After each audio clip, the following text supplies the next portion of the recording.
কচুয়া উপজেলার ৩ নং পূর্ব বিতারা ইউনিয়নের ৭, ৮ ও ৯ নং ওয়ার্ডের একাংশের সাংগঠনিক আলোচনা ও কর্মী সভা অনুষ্ঠিত হয়েছে। গতকাল বাইছাড়া উচ্চ বিদ্যালয় মিলনায়তনে বিএনপির নেতা ও ধনিয়া বিশ্ববিদ্যালয়ের সাবেক অধ্যাপক বেলাল হোসেন মুন্সির সভাপতিত্বে প্রধান অতিথির বক্তব্য রাখেন উপজেলা বিএনপির সভাপতি খায়রুল আবেদিন স্বপন।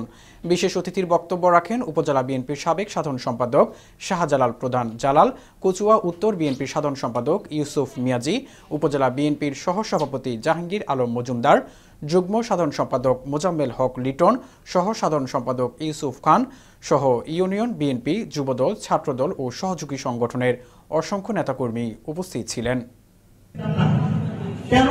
একবারে মাইনর বিষয়, এটা হয়ে থাকে না। একটা বড় দল এটা হয়ে থাকে, আমরা এমন কিছু মনে করি না। আমার থানার যে উদাহরণ